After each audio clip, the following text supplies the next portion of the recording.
Welcome in, everybody who's with us live on YouTube and Twitter, as well as everybody listening on Apple Podcasts, Spotify, or whichever platform you get your podcasts on.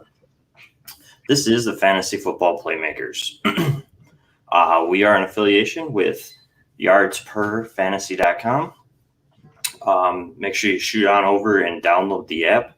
The team over at Yards Per has done an excellent job on the app, and it's very informative. Other than that, I am your host, Jeremy. You can find me on Twitter at PopesFFH. And with me, I have my co-host, Ryan. You can find him on Twitter at Mackie_FFB. And we're just here to discuss some fantasy football here with you guys tonight. Ryan, why don't you introduce yourself?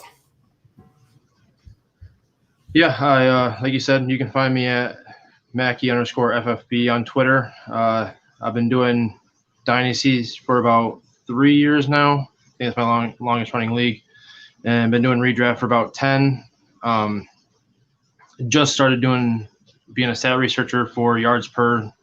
Honestly, just a couple weeks ago, really, and then been dipping into the rookie profiles a little bit here and there. I did one on Kadarius Toney, and finally getting my feet wet a little bit on that. So I'm excited, man.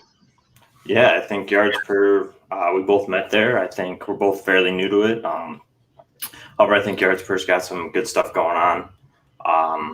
But like Ryan had said, I currently write with Yards Per. I have some articles over there. I have been basically kind of just diving right into the rookie profiles. Most of my Twitter is rookie threads right now. Other than that, pretty much just kind of just plugging along with the Yards Per articles. I just dropped today a rookie mock, a super flex mock using the Draft Network. It's 3-round mock draft. Other than that, I think pretty much just kind of trying to get out as much rookie info as we can without the scouting combine this year. I figured most people will need as much info as possible. I think moving forward, we're just going to go right into the breaking news for us today, which for us, it's going to be that Carson Wentz trade. Ryan, what do you think about that? Honestly, it's something that had to be done, in my opinion. I don't think you could rebuild that relationship that Philly and Wentz at one point had, because just with the way they handled everything with Hurts and the way Wentz was performing last year, it's just something that needed to be done. Teams knew that they were going to have to move him, so obviously they weren't going to get as big of a haul as they wanted, because I had heard that they wanted a Stafford Goff-like deal, and that just wasn't going to be in the cards regardless. Yeah, Carson Wentz is phenomenal talent. I think he's kind of lost his edge more so. I don't know necessarily if it was that total break up there in Philadelphia with just not getting along with the coaching staff or whatnot. However, I think that it was a fair deal. I think both sides got what they wanted. To recap the deal, the Colts sent a 21 third and a conditional second and 22 that becomes a first if he plays 75% of the snaps. And I think it helps both teams out. Indianapolis's win now. They've got a solid defense. They have the playmakers around that offense. And with Philip Rivers retiring, they weren't ready to move forward with Jacob Eason. And then you get Philadelphia, who I think is going to have to take that rebuild road. I think Wentz just ended up not working out. They had their Super Bowl run, and then now with a new head coach, new offensive coordinator, I think they're going to go with their young gun. I think so too. I saw that they were talking about taking a QB at 6, and I just don't see it. Like, why would you draft a guy like Hurts at 2, trade Wentz away, and then turn around and draft another guy at 6? Yeah, I had mentioned that on Twitter. Maybe you saw it there too. I just brought up the question. Who stops him? I think if you look at the way that the landscape's going to be in this draft this year, you have Lawrence most likely going 1, possibly Fields. After that, someone might trade up, but sitting at 2 is the Jets. And what are they doing with Darnold? They might trade out of there. They might not. If they take a quarterback, you say that's Fields. And then 3 is Miami, most likely not taking a quarterback. They're probably going to stick with Tua. And then you have 4 is Atlanta, who could not take a quarterback. And then you have 5. Hold on just 1 second. Now, what if Miami trades Tua in the 3 to Houston or somebody else? It could be, and that's very likely they could trade, and then you would lose out on that. But in the hypothetical scenario, I think they could end up having a shot at Zach Wilson, Trey Lance, or Mac Jones, even Fields. It depends on how that draft falls out. I just think, to me, if you're sitting there with I saw a couple mocks too that had Fields falling all the way to 8. If you're sitting at 6 as the Eagles with, say, Fields and Lance as an option, I feel like why wouldn't you take one of them? And then, right. I mean, don't get me wrong, Jalen Hurts looked pretty good last year. I think overall as a fantasy quarterback, he's a better option than he is an NFL quarterback. And I think that's just where the divide's going to be for us. I mean, last year in his 4 games, he finished as the QB3 while averaging 25 fantasy points a game. Now, if you put that average, he's the quarterback 3 for last year if he kept that average for the 16-game season. So it's not that he's not going to be a fantasy relevant quarterback. It's just, I don't know, his completion percentage wasn't great. And I just don't know if you have a new regime, are they still tied to, say, Jalen Hurts, or do they want to get their guy? Yeah, I don't know. I mean, with how banged up, it's kind of unfair because Philly was so banged up, especially on the offensive line. I think Jason Kelce was the only original starter from day one that ended up starting all 16 games or even finished the season with them. Mm-hmm. And Hurts, I think, was QB7 those last 4 weeks on a points per game basis. Yeah, I'm not too sure. That's with that last game where he got pulled. That had everybody having an uproar because they thought that they're kind of playing for the higher draft to win the game. But it's tough to. It's honestly tough to kind of gauge where he's coming from. He's got that. What I hear all the time on podcasts, that Konami code quarterback, who obviously is very coveted in fantasy now. But is it like a Daniel Jones type thing, or is he going to be? Is he closer to, say? I don't want to say Kyler because I feel like Kyler is an elite level quarterback, but just like a Kyler progression. You know what I mean? Yeah. No, I agree. I think, I mean, like I said, I mean, he had in 3 of those 4 games, he had 60 yards rushing, like at least 60. So that's where you're going to get it nowadays in fantasy football. Is the quarterbacks that can run and make plays happen with their feet are more valuable to us. But in the NFL, it's also trending that way, but he still needs to be able to make passes. And I think it's just too small of a sample size for us to say that the Eagles are definitely taking somebody at 6. But it's a risk that I don't know if I'm willing to take as a fantasy owner unless I already own him. Like, you know what I mean? I'm not going to go out there and try and actively acquire Jalen Hurts. It may pay off for you if you do, but there's that split chance that they take someone at 6 and he never sees the field again.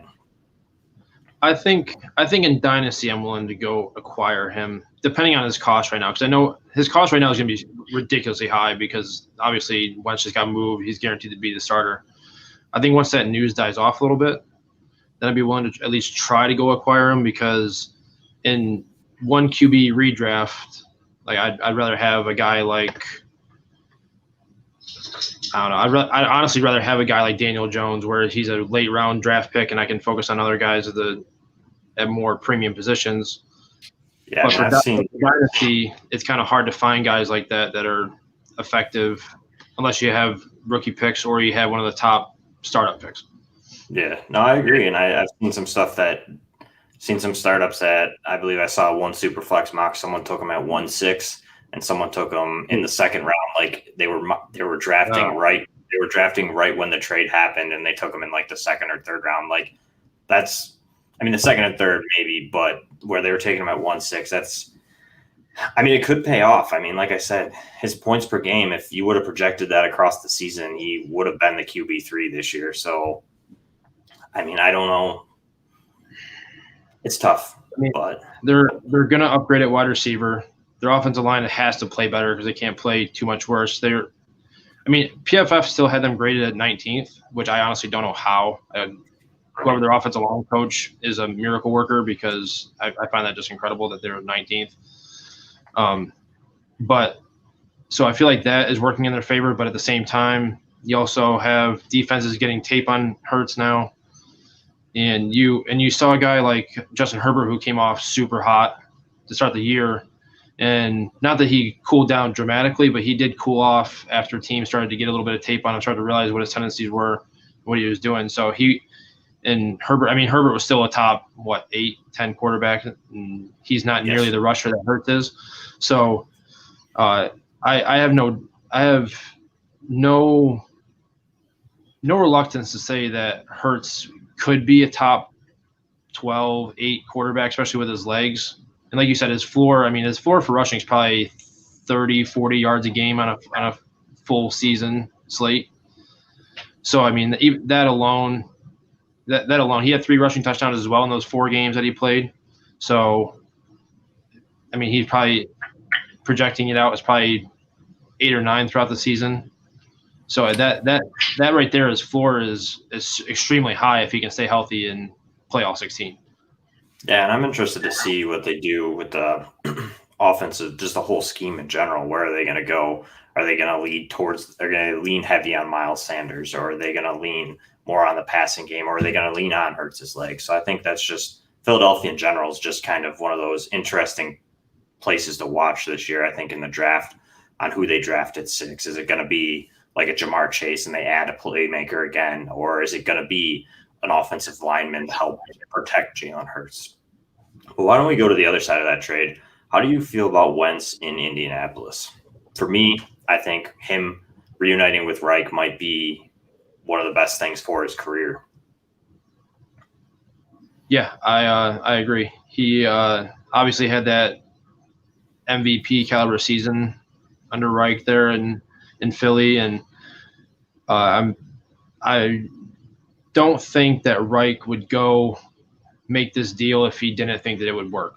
Like, I don't think he'd give up future capital, especially a potential future first-round pick, if he did not think that he could fix Wentz, or he thought that he was fixable.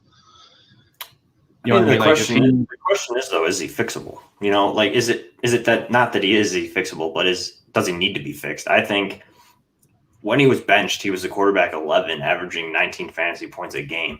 Again, that's a fantasy world, but he wasn't playing that bad. I think there was, like you had said, the offensive line was just in shambles. Sanders was missing time, and I think the whole offense was just out of sync. The receivers they made Travis Fulgham into a fantasy relevant wide receiver.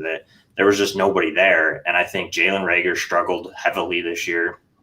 And I just think that it just may have just been a culmination of all of that made Wentz look worse than he was. They just weren't winning games, and I think he was afraid to necessarily – I don't know if he was afraid or he just didn't have the time because he couldn't extend the plays like Hurts could to push the ball down the field. And that's where Hurts came in, and everybody's like, wow, he's so much better. And it's because he was pushing the ball down the field because he was able to make those plays because he's more mobile than Wentz is at this point in his career. Right. So I like the fit. I think Wentz there with the better offensive line, with Jonathan Taylor, with Nyheim Hines, with Michael Pittman, who should take a step forward, Paris Campbell, who showed pretty good things in that one game that we got to see him last year before the injury. And I think that defense is pretty squared away that they can use some of their draft capital this year to go out and get another weapon for him, or they have a ton of cap space. Who says that they're not going to bring in a Godwin, a Galladay, or somebody to that caliber to help Wentz again? And they're ready to make a playoff run, and I think Wentz can definitely push them there. Yeah, I agree. They, I definitely think he's an upgrade over Phillip Rivers from last year. Just based off of the athletic upside alone, where Wentz could at least get out of the pocket a little bit, where Rivers can't really do that. And I agree that they're definitely going to add somebody, a playmaker, but they do have to address left tackle after Costanzo retired. So I'm kind of curious to see what they do with that. I don't know if they'll use a high draft pick on that. I honestly can't tell you where they're drafting at. But I would assume with them making the playoffs, it's going to be too high for them to draft like a high-end left tackle. But maybe if depending on what they believe they got in Pittman, which I think Pittman's a starting caliber receiver in the league. I think Paris Campbell can be too if he stays healthy. But maybe they go get a tight end, a higher end tight end for maybe a Hunter Henry. I think Hunter Henry would fit great in there, just in that whole system. I think Henry could be a nice fit there. And they're picking 21st. So I think, I forgot. I had just looked at that mock draft the other day, but I don't remember who they had taken him in the first round. But I could see him going tackle or somewhere outside of there. I think at 21, it's borderline, though. I think that could definitely be a good position to take a wide receiver, depending on who's left as offensive line prospects. But I think the bigger question of this whole thing is the controversy that started today. Michael Pittman's not giving him 11, so what number's Wentz wearing?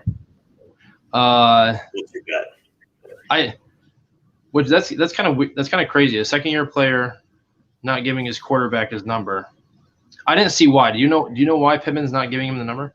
I didn't look into why. I didn't look into it. Interesting thing to think. He's always worn 11. North Dakota State, he was 11. Philly's 11. So now he's coming here. It should be interesting. It's going to be the number watch is what I'm going to call it. We'll wait for it. Maybe he'll be I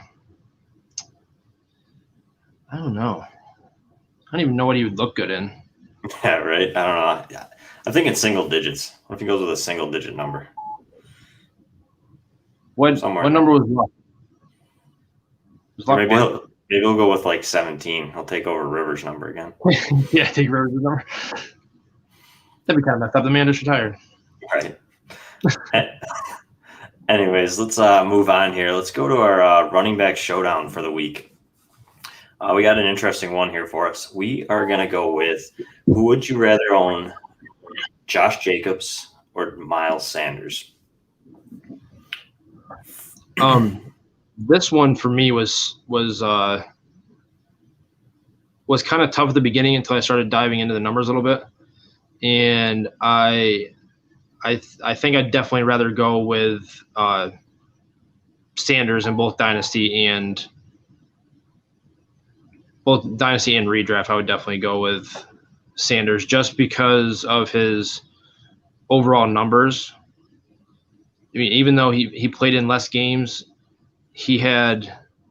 Miles had 109 less attempts, but also he also averaged 50 snaps more per game. So that tells me that they're willing to use Miles more than Oakland's willing to use Jacobs. And to me, I don't know. I honestly should have looked into it, but I didn't look into see if Rashard was a free agent or not this year. But he seemed to get a lot more playing time, a lot more touches than I expected him to this year.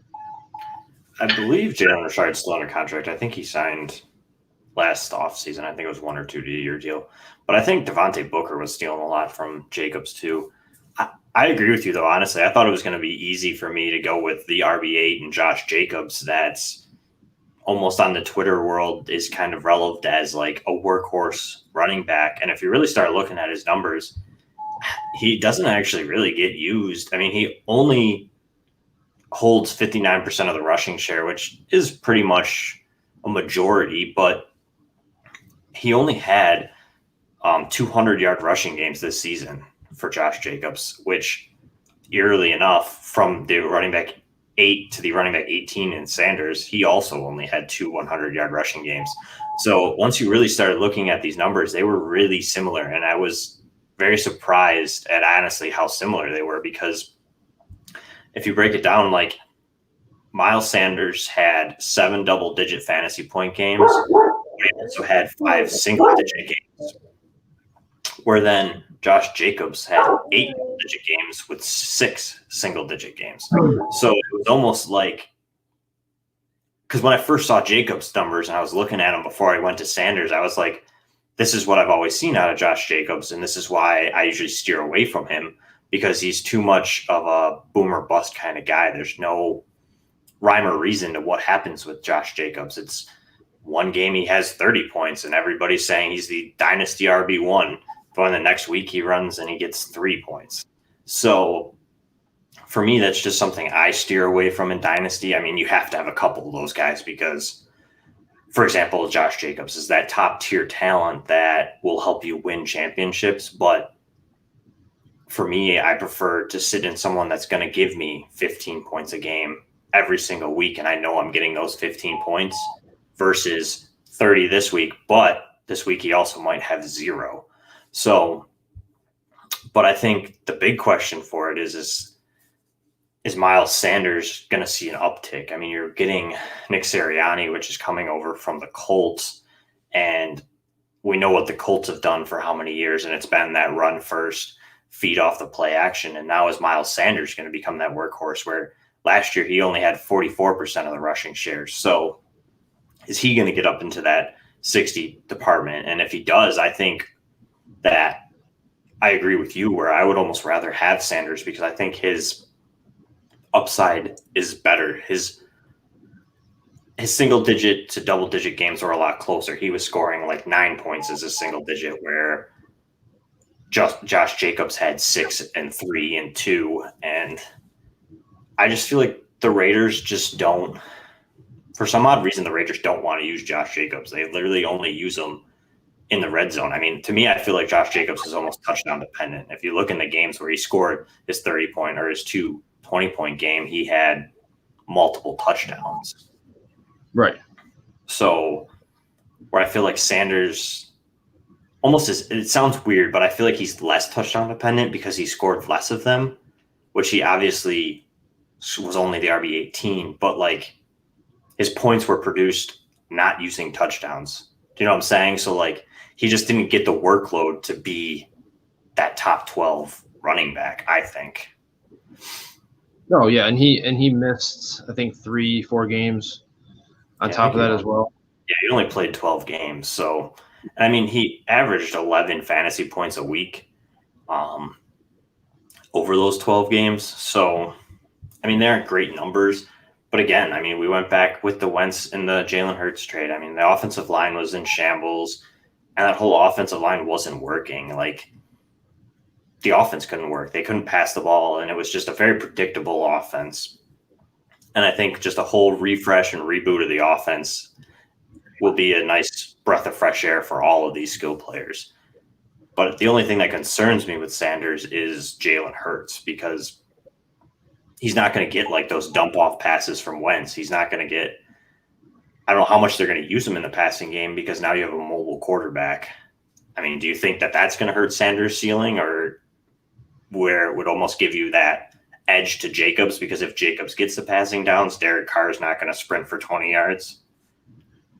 That's another thing where it's kind of tough because you don't really have any sort of idea what kind of offense you're going to run with Jalen under center. Like they're going to have a whole offseason to put an offense in place around Jalen with the presumption that Miles is healthy the whole season. So you get your best playmakers of all. Like and Miles Sanders is definitely, without them drafting anybody, without them adding anybody, he's their best playmaker with the ball in his hands outside of probably Jalen. So I feel like but they are going to add somebody obviously, but as of right this second, if I had Jacobs and somebody offered me Miles straight up for Jacobs, I would take that. I would take the Sanders side, and because I mean, Jacobs played in more games, had a larger snap percentage, but had less yards after contact, which is actually kind of crazy because you'd think that Jacobs would be more of a power runner than Miles is. He had less broken tackles, and the Raiders have to go a little bit more overall pass friendly with an upgraded wide receiving core, which I think they'll achieve. Hopefully they don't take like Jalen Waddle and think that it'll be any different. I like Jalen Waddle, but it'll be could it be Ruggs 2.0 with him? But I think he's a little better than Ruggs, but they're gonna. I think he is too. But just comparisons, I think they will upgrade it. Wide receiver, and Brian Edwards might be a thing. They don't really know if they, and I think Ruggs could be a thing too if they use him properly. Yeah, I still believe Brian Edwards down the field every play. That's what it seemed like. No, and I agree. I think that the division that Oakland's in the AFC West, having to deal with Kansas City, and honestly, what's going to look like, I believe, to be a high potent LA Chargers offense this offseason, they're going to have to be more of a pass heavy team. So I can get behind that. But the crazy thing to think here is that RB8 was 174 PPR points, or 77, my apologies. And then RB18 was 142. So there was literally a 30-point difference between those 10 running backs. So that's one game. So to say that Miles Sanders isn't as good as Josh Jacobs because of where they finished is kind of crazy. You figure if he has those 4 games of those 11 points that he missed, he would be the RB7. So I think for me, I can get behind like what you're saying. I believe Sanders is going to have an uptick in a workload, getting that Sirianni offense, and I think they're going to have to almost help Hurts. I don't think that Hurts isn't going to pull a Justin Herbert where he's all of a sudden just going to be able to be this prolific passer. So I think Hurts can be fine. He's going to have to work on it, but he's going to need time, and that's where they're going to have to lean on their running backs like Miles Sanders. Aside from drafting somebody too, Boston Scott's leaving. And then I think I don't even think they have anybody really behind them. I think they have Holyfield's there if he's still under contract. So I like the Sanders over Josh Jacobs as well. Now, if Philly drafts somebody with a high draft capital in the draft, then that changes this entire conversation because Miles has been banged up. I don't think he's played a full 16-game season yet. So I don't know if they really believe that he can handle that full 16-game like bell cow workload, including his receptions and things like that. Like I don't see him getting a CMC style workload or anything like that in that offense. I can see him adding. I don't know if they're going to draft anybody with all their issues, but I could see him adding somebody. I mean, there's a lot of decent running back by committee type running backs that are free agents this year. You could add somebody pretty cheap, probably like a Marlon Mack. I believe they actually did get Jordan Howard back too. So if they decide to use him, Leonard Fournette's going to be available. They have options out there. What about like a Mark Ingram as like a Jay or the Garrett Blunt 2.0 type of thing? Yeah, I mean Aaron Jones. Who says that they're not going to go in on Aaron Jones? I mean, no, he's going right there. Him in a Bills uniform would be pretty nice. I want the Bills to take one at 30 though. I think they should take one of these younger guys. I like Aaron Jones. If they get 30, I'm going to lose my mind. I mean, Najee Harris in this offense could be pretty nice. Yeah. Why don't we move on to our rookie sleeper profile for this week? We're going to focus in on Nico Collins. Nico Collins is a 6'4", 215-pound, 22-year-old senior coming out of Michigan. And he's probably one of the more lesser-known names. I think he's gaining some heady steam on Twitter right now as more people are starting to dive into the rookies, and they're really starting to break down what Nico Collins is as a prospect coming into the NFL. Prayer Profiler has him rated as his dominator rating was 27.3, which is the 42nd percentile. He managed a breakout age of 19.5, which was the 79th percentile. And then he had a college target share of 14%, which was only in the 15th percentile. And I think the target share number is a little misleading in an offense that had Donovan Peoples-Jones before he left last year. And he never really was the main target in an offense.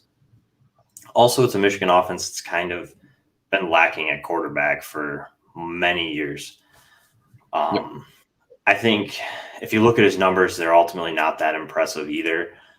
He only had 38 receptions for 632 yards and 6 touchdowns in 2018. And then in 2019, in the shortened season, he had 37 receptions for 729 yards and 7 touchdowns. This is something that I believe, Ryan, you'll probably agree with me, that I like to see a progression. I like to see that they're getting better. I like to see that they're a teachable athlete. I think sometimes some of these guys, you can see that either they peak early and then they just tail off, or they just almost seem like they don't have that work ethic or that willingness to learn. Like I go back to like Josh Allen, and obviously we're Bills fans, and not to use him as an example, but I think he's the biggest example of this. Like coming out of college, he was not sought after, and he was almost of the Daniel Jones caliber, where people were saying he shouldn't be drafted in the first round, and these teams come up for these guys and they take them, and he had the willingness to learn. He worked off season after off season on his accuracy and building his just mechanics, and look what it turned out to be. I mean, he finished as a QB1 or QB2 this year, and I think he just had a great NFL MVP caliber season. So for me, I mean, I don't know what you think, Ryan, but I think that just, it's not a lot, but I mean, that's a pretty good jump year over year in a shortened season. Oh yeah, definitely. And the things that are really, I don't even want to say necessarily wrong, but the things that are knocks on him, for the most part, are coachable. Like he high points the ball very well. He has good burst off the line of scrimmage. He's got strong hands. He's a physical runner. He's a pro-ready blocker. The problem is that the one thing that's not coachable is that he's not going to run very fast. He's not going to be a 4.3, low 4.4 guy. His offensive coordinator and wide receiver coach says that he ran a 4.45, but he's projected to be around like a 4.55 instead. And if he runs a 4.5 or a 4.6 at his pro day, I think that's going to hurt his stock a lot, just because he's going to have to impress with his catching ability and his balance and his explosion and things like that, which I think he can do, but he also has some route running inconsistencies. He does have some issues with drops, but like I said, the route running can all be polished with proper coaching and things like that. The speed thing is kind of an issue, but we've seen it before that you don't have to be Tyreek Hill to be effective in the league. You just gotta be coached properly. No, and I agree. I think that's exactly, you watch the film and that's what you see. I see 4.5. He's not. I mean, he might get into the 4.4s, but he doesn't look fast at any point in his yards after catch scenarios. I think he creates yards after. I mean, he has some wiggle, not a lot, but he's just so physical. He runs guys over. He will lower your shoulder and get those 4 or 5 yards along the sideline instead of just stepping out of bounds. And like you said, I think it stood out the most to me was his run blocking ability. He's just a very good run blocker. I mean, he always gets his hands inside. He gets them locked on, and he moves his feet, and he's able to almost leverage these guys and put them wherever he needs them to go, which for me, we saw it last year too, I think, with Michael Pittman, where these guys who are big, physical, and willing to block are guys who are going to climb draft boards on draft day and be surprises, because NFL teams want you to be able to do everything. They want you to be rounded, and we don't want just a speed guy who can't block. Like, how are you going to have him on the field and expect him to make that play when you are running an RPO and they hand the ball off and you have to all of a sudden block somebody where you're just like standing there staring at them? So I think that that's going to be something that helps him in the draft capital. And I agree too. I think he has very good, strong hands. I think he does tend to have some drop issues, and they're not crazy. And that could be just accountability of quarterback play. Like I had said, I mean, Michigan's quarterbacks have not been great. The one thing I don't really like that I think you'll see also leads into his drop problem. Something I really like to see, which you'll see in a lot of the elite guys when you watch their film, it's a nuance that they work back to your quarterback. They work back towards the quarterback. They work back towards the ball in their routes, whether it's a curl, whether it's a crosser, or it's a drag. Once the ball's in the air, I like to see them come to the ball and attack with their hands. And I feel like in the film that I had watched with Collins he doesn't always do this. At times he does, and that's when he makes pretty good catches. But at times he just kind of lets it. He still catches with his hands, but he kind of lets it. He waits there almost for it. And what he's doing is he's creating leverage, and that's where when he makes the better play, he's created leverage, and that's what his game is he gets in on the corner, and he's a big-bodied guy, and he boxes him out almost like you're playing basketball for a rebound, and then he just makes the catch. He's instead of almost breaking off of the route and coming back and grabbing the ball and turning upfield, which then that's where you can see with that, like you had mentioned, where he's probably not going to run the 4.4 speed. He doesn't necessarily separate on vertical routes, but that's where he can't really leverage you out in the ball scenario. I mean, he can kind of move you to create a little bit of separation, but there's not a ton. But he wins those catches sometimes too. So I just think this is going to probably blow up on Twitter, but like he has a Michael Thomas type of style of play where he's no way is he probably going to be Michael Thomas. So nobody go crazy here, but I see him having that style of play. That's what Michael Thomas is. I mean, Michael Thomas isn't overly fast. They have the jokes out there. He's a slant boy. He's this, he's that. But that's what Michael Thomas does. He has a big body. He leverages guys out, and that's how he wins in his routes. And I think, I mean, you could compare him to even to like a Mike Evans kind of does the same thing. Or, I mean, he could be also Kelvin Benjamin. So, I mean, they're all the same kind of style player where they're leveraging guys out and they're just kind of boxing them out. But I'm excited to see. When I did my mock draft earlier yesterday, the Draft Network had him going 50th overall to, I believe, Miami. And, I mean, for me, that's going to kind of drive him up the draft board. I mean, I put him into the second round. I already have him as like an early to mid third round kind of rookie guy. But, I mean, I put him at the end of the second round, and it's probably a surprise. But I think if he gets that draft capital, I think that the team believes in him and they're going to use him. And to me, Miami is ready to retool their receiver core because the only person you could say that's kind of relevant would be Devontae Parker, and he had a 1 year kind of burst, and last year was not as productive, we'll say. I mean, do you think Miami's a good spot, or would you rather see him anywhere else, Ryan? I'd personally like to see him in a more vertical attacking offense. Somebody like the Chargers with Herbert and his big arm, or the Texans with Deshaun Watson if Will Fuller does end up leaving. Because even though he's not the burner like Fuller is, he can still be that deep threat, physical red zone threat that that they could use for sure, especially with Watson's arm. And I think the Jets would be a good fit just because of their crazy need for wide receiver help. I don't think Crowder's going to be there next year. So I think him and Mims would make two good young wide receivers that they could use for whoever they have at quarterback, whether it be Darnold or Fields or Wilson or Watson or whoever it may be.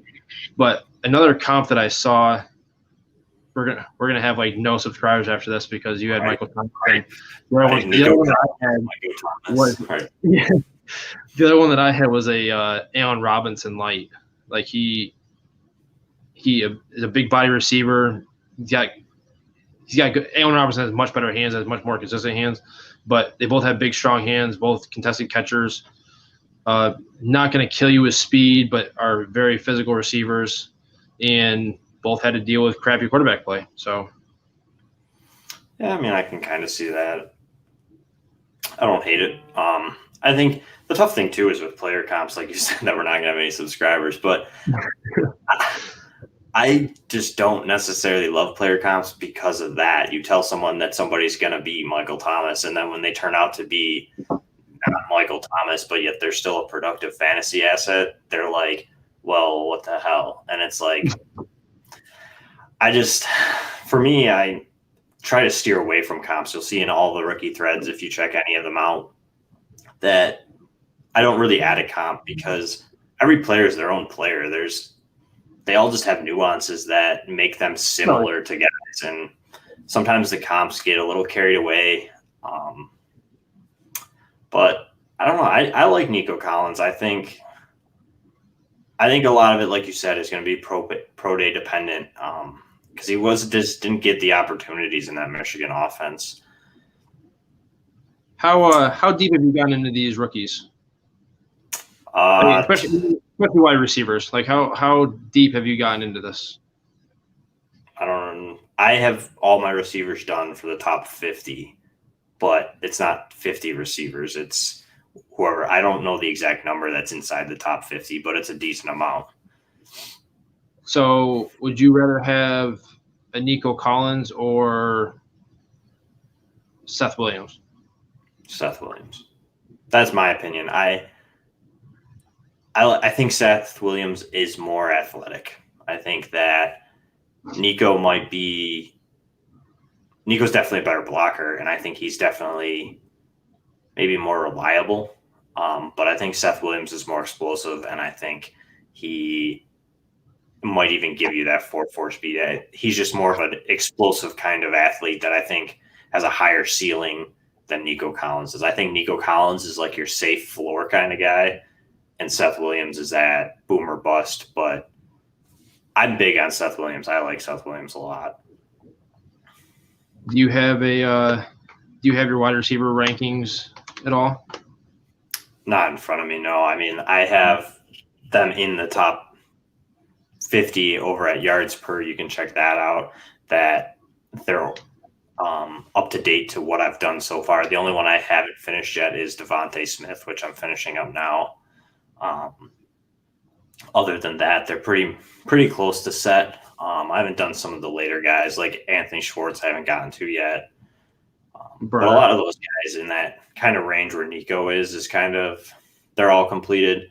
And I think that what's going to be nice is I think Nico Collins will kind of come up the draft boards because there's a lot of small-bodied receivers in this class, and I think that they're going to kind of tend to fall. I think the hype was around like a Cy Smith or a Dwayne Eskridge at the Senior Bowl, and I think that personally, I think they're going to kind of fade out a little. It depends on draft capital, though. I've seen some people have an Eskridge go in the second round. I've seen some people that have Kadarius Toney going in the first or the second round. And I think if that Kadarius Toney goes round one, I did my rookie review on him, and I said that he would be in the late second for rookie drafts. But if he gets first round draft capital, like he's gonna have to move up boards, and I'm not gonna have any part of him, which I don't know if I really want to, anyways. Especially with how deep the receiving class is. Yeah, but it is weird how many small bodied receivers are in this draft. Like I listen to podcasts all the time, and it seems like everybody, that's all they ever talk about is these small bodied receivers, and you got guys like Nico Collins and Seth Williams that are just massive human beings, and they're like, nah, it's whatever. Yeah, I think it's almost like it's a very big gap. You have a lot of these small 5'9", 5'10" guys, and then there's not really a lot of that 6 foot, 6'1", and then it's like all of a sudden you have all these 6'4", 6'6", 6'7" kind of guys this year. And personally, I've favored the bigger body alpha type style receivers. That's kind of who I favor in like a rookie draft or projecting for fantasy more so than the smaller guys. But the smaller guys have started to take a pretty big role in the NFL, and that's something that we have to start taking notice to, though. Oh, absolutely. But other than that, I think that kind of why don't we go back through and explain to everybody again where, for anybody who joined, where we can find you, Ryan. Yeah, you can find me on Twitter at Mackey_FFB, and you can hopefully start to find some of my work over at Yards Per here shortly once I actually get the ball rolling. This is a lot of fun, man. I was super nervous, admittedly, that how this was going to go for our first time, and we're 45 minutes in, and it honestly kind of flew by. I'm honestly shocked at how fast it all went.